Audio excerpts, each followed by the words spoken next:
Welcome to नौकरीपुर। तो friends, आज जो है हम नौकरीपुर करंट अफेयर्स डिस्कस करने जा रहे हैं, जो कि 29 जून टू 5 जुलाई में जो भी करंट टॉपिक्स हुए हैं वो डिस्कस करेंगे। तो आज की करंट अफेयर्स क्लास में हम क्या क्या टॉपिक्स को पढ़ने जा रहे हैं, जिनमें पहला टॉपिक होगा Gukesh repeat title, US open 2025, new रॉ chief, Dalai Lama, PM's 5 nation tour, national statistic day, Khelo India water sports. तो दोस्तों, ये जो आप करंट अफेयर्स देख रहे हैं, ADRE, APSC, Assam police and other competitive exams के लिए ये बहुत ही हेल्पफुल होने वाला है। So watch till the end. चलिए शुरू करते हैं। सो देखिए, आज का पहला न्यूज़ है, Gukesh wins repeat title at grand chess tour 2025 in Zagreb, reigning the world champion Gukesh Dommaraju won the repeat section. तो देखिए, गुरखेस दोमाराजू जो है वो जो हमारे कॉन्टीन्यूसली वर्ल्ड चैंपियन हैं, उन्होंने जो है रिपीट टाइटल ग्रैंड चेस का 2025 का जो गरजेब में हुआ है उसे जीता है। सो ग्रैंड चेस टूर जो है 2025 गरजेब कोरोटिया में 5 जुलाई 2025 को हुआ है। तो 19 साल के इंडियन जो है जिन्होंने सिक्योर किया है ये title by defeating the Wesley So. तो वेल्सली सो को हरा के इन्होंने ये फाइनल राउंड जीता by scoring 14 out of 18 points. तो 18 में से 14 पॉइंट्स जीत के इन्होंने ये टाइटल अपने नाम किया है। जेन कर्जास्तोफ दुदा, इन्होंने फिनिश किया है second round with the 11 point, इन्होंने 11 पॉइंट से। उसके बाद मगनूस चार्लेंस, इन्होंने third place with the 10 point complete किया है। परकानंदा रमेश बाबू ने फोर्थ प्लेस लिया है, sharing with Fabiano Caruana. So इन्होंने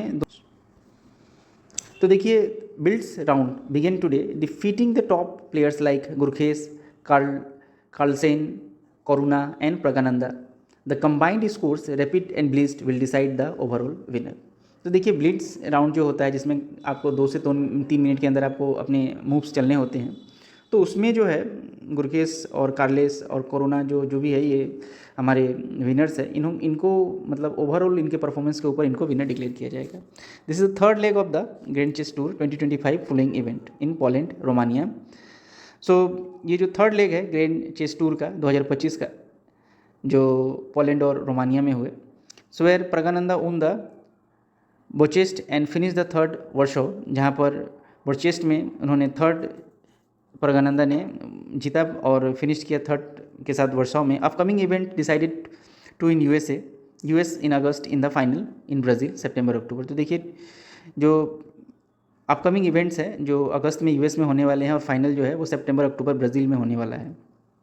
देखिए, first ever Khelo India water sport festival will be held at the Dal lake in Srinagar. Dal lake Srinagar में 21 से 23 अगस्त 2025 तक यह खेल होने वाला है। Union sports minister doctor Mansukh Mandaviya ji ने इसका अनाउंसमेंट किया। तो 21 से 23 अगस्त तक first ever Khelo India water sports कहाँ होने वाला है? डल लेक श्रीनगर में। ये 3 दिन का इवेंट होगा जिसमें 5 वाटर स्पोर्ट्स को शामिल किया गया है। सो कायाकिंग एंड कोनोइंग, कायाकिंग तो ये देख रहे हैं, जैसे ये बोट जो चला रहे हैं वहाँ से, ये कायाकिंग होता है। उसके बाद रोइंग होगा, दिस इज़ द रोइंग। और वाटर स्काइंग ये देखिए किस प्रकार रस्सी बांध के एक नाव के साथ जुड़े हुए खिलाड़ी है, वाटर स्काइंग। उसके बाद shikara race, dragon boat race आपने देखा ही होगा शायद। ओवरऑल 4000 एथलीट्स जो है 36 स्टेट और यूनियन टेरिटरी से expected to participate in the open age nation competition. तो ये ओपन एज कॉम्पिटिशन है जिसमें किसी भी एज वेरियर को नहीं रखा गया है। तो 36 स्टेट्स और यूनियन टेरिटरीज मिला के ये खेल होने वाले हैं। न्यूज़ है दलाई लामा के ऊपर। सो सबसे पहले क्वेश्चन उठा है कि व्हाट इज़ दलाई लामा। तो ये दलाई लामा क्या है? बहुत सारे लोग सोचते हैं कि this person is known as Dalai Lama. Actually it is not, actually में ये नहीं है। देखिए, Dalai Lama is a spiritual leader of Tibetan Buddhism. तो तिब्बतियन बुद्धिज़्म में दलाई लामा जो है एक स्पिरिचुअल लीडर हैं, believe to be the reincarnation of Avalokiteshvara and Bodhisattva and of the compassion. तो इनको अलोकेश्वरा कहा गया है और बोधिस्तवा कहा गया कंपेशन में। The current 14th Dalai Lama जो अभी है, तेंजिन ग्यास्टो, ये ओरिजिनली इनका असली नाम है, जिनका जन्म 1935 में हुआ था और 2 साल की एज में इनको रिकॉग्नाइज़ किया गया था, he will be the next Dalai Lama. तो याद रखिएगा कि दलाई लामा जो है स्पिरिचुअल लीडर है किसके? तिब्बतियन बुद्धिज़्म में। और इनको इनकारनेशन यानी कि भगवान बुद्ध का एक रूप माना जाता है। He fled to India in 1959 after the failed uprising. तो आपको पता ही होगा कि चाइना में जो दिक्कतें हुई थी जिसमें तिब्बत एरिया को चाइनीज़ आर्मी ने कैप्चर कर लिया था। उसके बाद ये दलाई लामा अपने डिस्पाइल्स के साथ, अपने शिष्यों के साथ इंडिया आ गए और वो रहने लगे कहाँ, धर्मशाला में। आपको पता ही होगा जिसके कारण भारत में 1962 का चीन के साथ युद्ध हुआ था। This is the main reason for the peace in Tibetan autonomy. तो वो क्या करते हैं कि तिब्बतियन जो ऑटोनॉमी है वहाँ पर पीस बना रहे। एक्चुअली में तिब्बत जो है एक ऑटोनॉमस कंट्री हुआ करता था जब तक ये चाइना के पास नहीं था। So who will be the next Dalai Lama. Question उठता है कि नेक्स्ट दलाई लामा जो है हु विल बी, कौन होगा नेक्स्ट दलाई लामा। तो 14 दलाई लामा टर्न्स 90, क्योंकि ये 90 साल के हो चुके हैं 2025 में। अब क्वेश्चन आ रहा है succession of the both spiritual and geographical geopolitical believe क्या कहता है, दलाई लामा का रीइंकार्नेशन जो है आफ्टर डेथ होता है, ठीक है, आफ्टर डेथ होता है। तो मोंक जो है सर्च कर रहे हैं ऐसे चाइल्ड को, साइन को, जिसको recognise past items in being born under the auspicious science. तो पास्ट आइटम्स से और ऑस्पिशियस साइन होंगे, जो बच्चा जन्म लेगा वो काफ़ी स्पिरिचुअल तरीके का होगा। तो विजन, रिचुअल्स और ऑरेकल्स, ये सब प्रोसेस इसमें इन्वॉल्व होते हैं। तो 2025 में क्या है, Dalai Lama confirm the institution will continue. तो इन्होंने ये कन्फर्म किया है कि दलाई लामा का जो इंस्टीट्यूशन, जो धर्मशाला इंडिया में चल रहा है, वही कंटिन्यू करेगा। तो only the Gaden Phodrang the trust in India will recognise his successor rejecting the China's role. तो गार्डन पोर्टरिंग ट्रस्ट जो इंडिया में है रिकॉग्नाइज करता है succession of rejecting the China's role. जो चाइना का जो रोल है, चाइना के रोल को रिजेक्ट करता है कि चाइना का कोई अधिकार नहीं है कि वो नेक्स्ट दलाई लामा के चयन में कोई हस्तक्षेप करे। So the next Dalai Lama may be born outside Tibet, outside Tibet भी जन्म ले सकते हैं, कैन बी एनी जेंडर, किसी जेंडर के हो सकते हैं, will be chosen by the Tibetan tradition और नॉट पॉलिटिक्स। तो बोला है कि तिब्बतियन ट्रेडिशन से चुने जाएंगे, न कि पॉलिटिकल एजेंडा से चुने जाएंगे जो चाइना करना चाहता है। वाई इट मैटर्स, ये मैटर क्यों करता है, तो चाइना क्लेम कर रहा है authority to select the next Dalai Lama. China कह रहा है कि क्योंकि तिब्बत उसके पास है तो नेक्स्ट दलाई लामा तिब्बत से ही चुना जाएगा। तो तिब्बतियन एंड ग्लोबल अलायंस जो है वो रिजेक्ट करते हैं चाइना की इस क्लेम को। Fearing that China control the successor, क्यों डर है, डर इसीलिए है कि चाइना जो है कंट्रोल करेगा, अपने अगला सक्सेसर को चुन के इस पोस्ट को भी वो दुरुपयोग कर सकता है।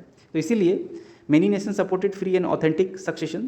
तो बहुत सारे नेशन जो है सपोर्ट करते हैं कि फ्री एंड ऑथेंटिक सक्सेशन होना चाहिए, ना कि किसी के दबाव में और किसी के इच्छा से होना चाहिए, लाइक चाइना के जैसे कंट्रीज़ की इच्छा से होना चाहिए, बल्कि जो प्रोसेस पहले से फॉलो होते आ रहे हैं उससे होना चाहिए।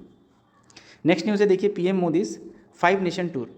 तो देखिए जुलाई 2 से लेकर 2009 से लेकर 2 से लेकर 9 तक प्रधानमंत्री नरेंद्र मोदी जो है 5 देशों का दौरा करेंगे। Ghana, Trinidad, Tobago, Argentina, Brazil and Namibia. तो इन सब देशों का दौरा जो है 8 दिन का दौरा है इनका, ये करने वाले हैं। घाना, तो प्रधानमंत्री जो है, भारत के कोई प्रधानमंत्री 30 सालों बाद घाना विजिट कर रहे हैं। तो प्रधानमंत्री जी को घाना का जो हाईएस्ट सिविलियन ऑनर है वो दिया गया है। अनाउंस द मोर, साथ ही साथ इन्होंने मोर स्कॉलरशिप, जो घाना यू नो दैट इकोनॉमिकली बहुत पुअर कंट्रीज़ है ये, तो इसीलिए घाना के स्टूडेंट्स के लिए बहुत सारे स्टूडेंट्स इंडिया में पढ़ने आते हैं on the basis of scholarship. तो ज़्यादा और स्कॉलरशिप देने की बात हमारे प्रधानमंत्री जी ने की है। साथ ही साथ हेल्थ, एग्रीकल्चर और डिफेंस में भी कॉर्पोरेशन की बात कही गई है। Leaders in celebration of 118 years of Indian heritage focus on the digital infrastructure and trade. तो लीडर्स जो है 180 सालों में इंडियन हेरिटेज के फोकस कर रहे हैं डिजिटल इंडिया एंड ट्रेड पर। तो इसीलिए घाना जैसे कंट्रीज़ का हेल्प अगर इंडिया करेगा तो आगे जाके ये सब कंट्रीज़ भी इंडिया को सुपर पावर बनने में मदद करेंगी। अर्जेंटीना की बात करें तो first Indian PM visit 57 years to meet president Javier Milei, boosting the ties energy, agriculture, tech, critical minerals. तो देखिए फर्स्ट इंडियन पीएम 57 सालों में ये पहले पीएम हैं हमारे नरेंद्र मोदी जी, जो कि अर्जेंटीना का विजिट कर रहे हैं। तो ये दोनों देशों के बीच में एनर्जी, एग्रीकल्चर, टेक और क्रिटिकल मिनरल्स पर चर्चा की जाएगी वहाँ के प्रेसिडेंट जेवियर मिली के साथ। ब्राज़ील जो है attended the 17th BRICS summit हुआ था, जिसमें हमने climate, governance, south to south corporation discuss किया था विथ ब्राज़ीलियन प्रेसिडेंट लूला दा सिल्वा के साथ। साथ ही साथ Namibia, the first visit by Indian prime minister addressing the parliament, agreed on UPI education trade partnership. तो देखिए नमीबिया देश के साथ हमने जो है पार्लियामेंट को हमारे प्रधानमंत्री ने एड्रेस किया। साथ ही साथ हम यूपीआई, यूनिफाइड पेमेंट इंटरफेस जो है, यूपीआई, एजुकेशन, ट्रेड, इन सब पर पार्टनरशिप डेवलप करने की बात हम कर रहे हैं। देखिए नेक्स्ट न्यूज है नेशनल स्टैटिस्टिक डे, जो 29 जून को हर साल मनाया जाता है। प्रशांत चंद्र महालनोबिस 29 जून 1893 से लेकर 28 जून 1972 तक इनका कार्यकाल रहा। स्टैटिस्टिक डे 2025 29 जून को मनाया गया सेलिब्रेटिंग 75 ईयर्स ऑफ NSS। तो NSS जो है नेशनल सैम्पल सर्वे NSS और महालनोबिस जी जो है इनकी लेगेसी को सेलिब्रेट किया गया। हर साल 29 जून को इंडिया जो है स्टैटिस्टिक डे सेलिब्रेट करता है birth university of professor Prasanta Chandra Mahalanobis के, widely regarded as the father of Indian statistic. याद रखिएगा प्रशांत चंद्र महालनोबिस को क्या कहा जाता है, father of Indian statistic. Very very important है, who is known as the father of Indian statistic, very very important. Observance initiated 2007 by Government of India highlights the critical role of statistics shaping the public policy, economic planning, evidence based governance। तो देखिए 2007 में government of India ने critical role of statistic का एक बहुत ही महत्वपूर्ण role होता है पब्लिक पॉलिसी, इकोनॉमिक प्लानिंग और एविडेंस बेस्ड गवर्नेंस करने के लिए। तो इसीलिए भारत सरकार ने जो है 2025 में भी 75 साल नेशनल सैंपल सर्वे के कंप्लीट होने के कारण this year theme celebrated 75th anniversary national sample survey. तो इस साल का जो थीम है anniversary of national sample survey 75वां का, ये किया गया है। Corner stones of India's statical infrastructure NSS has been instrumental collecting the reliable social economic data that inform government and policies framework. तो NSS जो है हमारे जो रिलायबल जो सोशल इकोनॉमिक डाटाज है, इंफॉर्मेशन है गवर्नमेंट प्रोग्राम्स की, उसमें जो है बहुत ही मदद करता है। लेगेसी ऑफ PC महालनोबिस की अगर हम बात करें तो इनका जन्म 1893 में हुआ था। पाइनियर ऑफ महालनोबिस, ये पहले मतलब पाइनियर थे जिन्होंने इंडियन स्टैटिस्टिकल इंस्टीट्यूट ISI को फाउंड किया था in 1931। Played a key role in India second 5 year plan. और साथ ही साथ याद रखिएगा सेकंड 5 ईयर प्लान तो दूसरा पंचवर्षीय योजना था, 12 पंचवर्षीय योजना थे, याद ही होगा आपको। चलिए आपसे क्वेश्चन पूछते हैं, अगर आप ये देख रहे हैं तो जवाब भी देंगे। फर्स्ट 5 ईयर प्लान कब हुआ था, when was first 5 year plan adopted. याद रखिए, अगर आप ये देख रहे हैं वीडियो को तो जरूर आंसर दीजिएगा। तो उनका जो वर्क है, led the foundation for the modern statistical system in India including the national sample survey office NSSO, central static organisation SCO।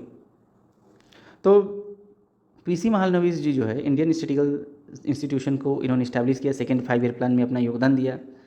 Central statistic organisation जो आज है, ये सब इन्हीं महालनोबिस जी की ही बदौलत है।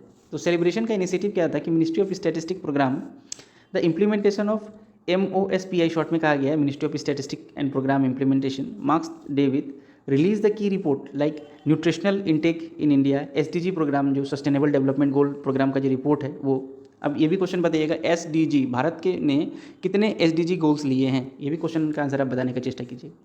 Launching in GOI setup easier access to the official data. तो देखिए GOI स्टेट ऐप नाम का एक ऐप लॉन्च किया गया है जो इजीली एक्सेस होगा official data. Seminar, workshop, student competition across the institutions में जो भी चीज़ों में इन डाटा का आप इस्तेमाल कर पाएंगे। नेक्स्ट न्यूज है देखिए, रिसर्च एंड एनालिसिस विंग्स, अनुसंधान और विश्लेषण विंग इंडिया भारत। तो रिसर्च एंड एनालिसिस विंग जो होता है, जिसको शॉर्ट में रो कहा जाता है, तो रो के जो है नए चीफ जिनका नाम है पराग जैन, उनका चयन किया गया है ऑन जुलाई 1, 2025। 2025 की जुलाई 1 तारीख को पराग जैन जो है ये सेक्रेटरी ऑफ रो रिसर्च एनालिसिस विंग्स के बनने जा रहे हैं, चार्ज लेने जा रहे हैं। तो ये 1989 बैच के IPS ऑफिसर हैं from Punjab cadre. India's external intelligence agency, his appointment reflect the strategic leadership shift India's intelligence setup aimed growing the regional and global security concern. तो इंडिया का जो इंटेलिजेंस सेटअप है उसको ग्रो करने में regional और global security concern के लिए ये काफ़ी ज़रूरी है।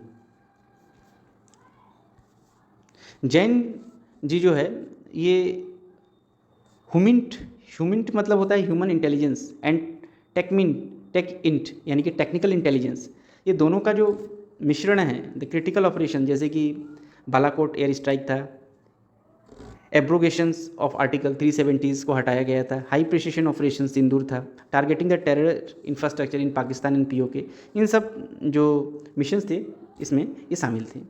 With the past role in Jammu and Kashmir, Punjab and international experience Canada and Sri Lanka को countering the Khalistan network, Jain brings a operational depth in the new role 2 years fixation terms. So 2 साल का जो इनका फिक्स टर्म है, इसमें इंडिया जो है जो भी थ्रेट अभी हम फेस कर रहे हैं, जैसे कि क्रॉस बॉर्डर टेररिज्म है, हाइब्रिड वाटर फेस है, चाइना पाकिस्तान कोऑर्डिनेशन है, इन सब चीज़ों पर ये आगे काम करने की आशा जताई जा रही है। नेक्स्ट न्यूज़ है, Ayush Shetty wins the US open 2025। तो आयुष शेट्टी जो है US ओपन जीता है and become first Indian BWF world tour title, जो 2025 का BWF इन्होंने जीता है। बैडमिंटन कि दुनिया में 20 साल के आयुष शेट्टी ने ये हिस्ट्री क्रिएट किया है। He is the Ayush Shetty, देख लीजिए चेहरा। तो India to win the BWF world tour title in 2025, clinching the US open 2025 29 June 2025। तो 29 जून 2025 को US ओपन जो हुआ, इसमें इन्होंने कनाडा के ब्रीनान यांग को हरा के फाइनल में स्ट्रेट गेम विक्ट्री हासिल की। 21-18, 21-13 से इन्होंने जीत हासिल की। In the semifinal Ayush pulled off the major upset by beating the world number 6 Chou Tien Chen. Chou Tien Chen world के 6 नंबर खिलाड़ी को हरा के इन्होंने यह टाइटल जीता। This win marks India's first men single title BWF tour abroad since Canada open 2023। तो ये विन जो है इंडिया का पहला मेन सिंगल टाइटल विन है BWF का टूर का एब्रोड में, आफ्टर कनाडा के जो 2023 में ओपन हुए थे उसके बाद। तो ओपन सिंगल्स की बात करें तो 16 साल की ओल्ड जो तन्वी है, तन्वी शर्मा, इन्होंने रनर अप के रूप में फिनिश किया, losing top seed Beiwen Zhang से हार के इन्होंने जो है रनर अप बनी। क्लोज 3 गेम्स, बहुत ही क्लोज रहा, 11-21, फिर 21-16, 10-21। It was a Tanvi's first BWF world tour final था। She is impressed with her resilience despite the loss, पर उनका रेजिलेंस बहुत ही अच्छा था, जिसके कारण वो बहुत ही इंप्रेसिव रही। सो फ्रेंड्स, आज के करंट अफेयर्स क्लास में इतना ही। अगर आपको मेरा वीडियो अच्छा लगा हो तो काइंडली मेरे वीडियो को लाइक, शेयर एंड सब्सक्राइब जरूर कीजिएगा। Thank you everyone.